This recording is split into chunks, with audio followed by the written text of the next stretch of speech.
узак жашаган адамдар бар.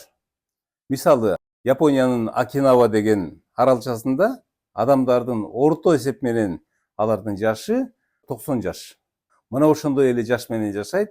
Коста-Рикадагы Никоя деген аралчада жашайт. Италиянын Барбаджа деген регионунда жашайт. 90 жаш. Бул орто жашы. Бул жерде негизинен илим постоо изилдегенде 4 нерсени айткан. Биринчиси болсо алардын туура тамактануусу. Биздин өзүбүздүн Кыргызстанга келейин.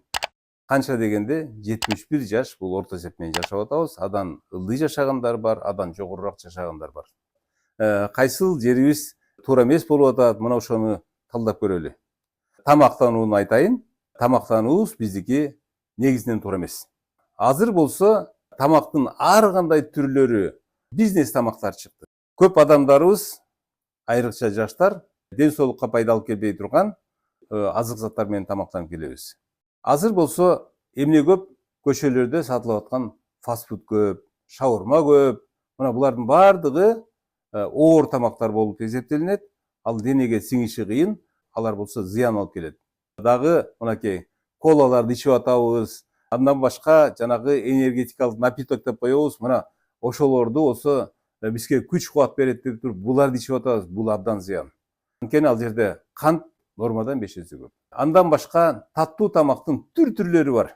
Супермаркеттерге кирип көрсөңүздөр, конфеттерди сатып атат, пирогторду сатып атат, пирожныйларды сатып атат, торттун түрлөрүн сатып атат. Мына булардын бардыгы адамдарды мындай караганда кызыктыра турган тамактар. Мына ошолорду жеп атабыз. Булардан пайда жок.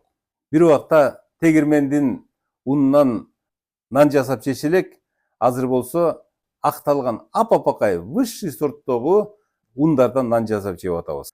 Бөлөк азыктардын бардыгын ошодон жасалат. Мына будан дагы пайда жок.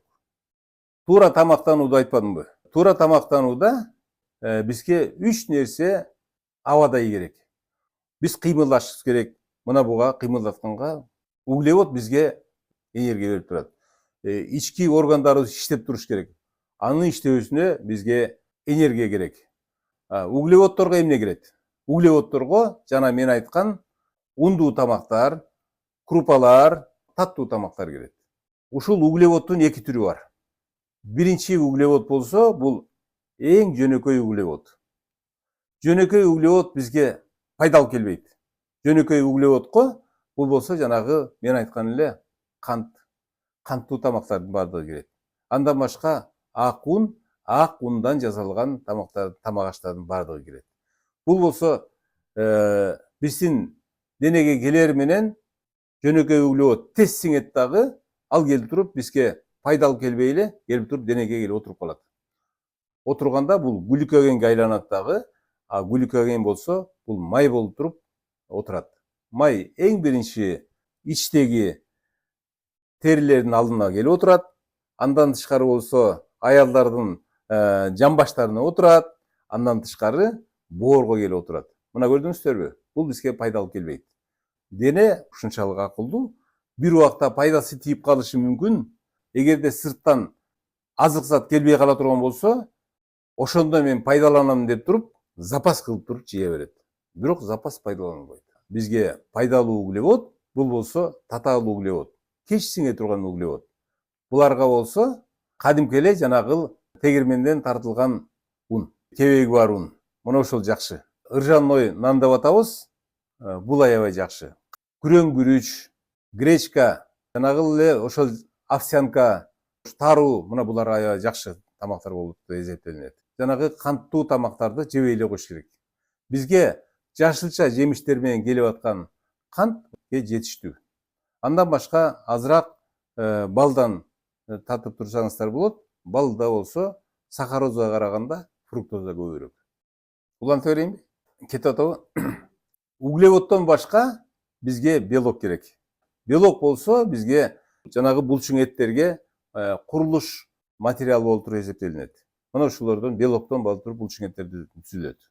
Белок негизинен малдын продуктларында бар. Мисалы этте, жумурткада, сүттө, мына ушундай азык заттарда бар. Андан тышкары жазыкчаларда да бар. Айтайын, төбө бурчактын түрлөрүндө белок бар. жасылча белок болуп эсептелинет. Андан тышкары бизге болсо жашылча жемиш керек.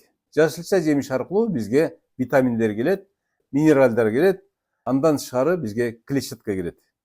Сөзсүз жашылчадан дагы жеп турушубуз керек. Бардыгын балансированный болуш керек. Бардыгынан сөзсүз керек.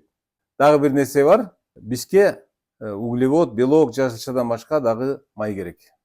Ал болсо биздин жанагы кан тамырларды бекемдейт. Эгерде майды көп жей турган болсоңуздар, бул зыян. Холестерин көбөйөт. Эгерде чактуу өзүнүн нормасы менен жей турган болсок, бул сөзсүз керектүү нерсе да. Суу майларды аябай көп колдонуп атабыз. Суу майлардын дагы зыяны бар. Суу майлар ысыганда бул 100 градустан ашкандан кийин бул зыянга айлана баштайт. Бул күйө баштайт дагы, транс жирди берет. Абдан зыян алып келет. Жакшы май болуп туруп, оливка майы же болбосо ошол өсүмдүк майлардын мустак кезинде сыгылган майы пайдалуу болуп эсептелинет. Андан тышкары сары май да жакшы. Анын сары майдын күйүү температурасы 240 градус болуп эсептелинет. Берки майлар 100 градустан аскандан кийин түтөп күйүп кетип атпайбы? А тигилер болсо 240 градустан кийин ошондо түтөп күйө баштайт. Транс жир болбойт. Мына ошентип биздин өмүр, биздин ден соолук негизинен өзүбүздүн колубузда. Бактылуу жашоого, сапаттуу жашоого аракет кылышыбыз керек. Бактылуу жашоо деген эмне? Бактылуу жашоо бул жалаң эле ошол акча менен, байлык менен чектелбейт.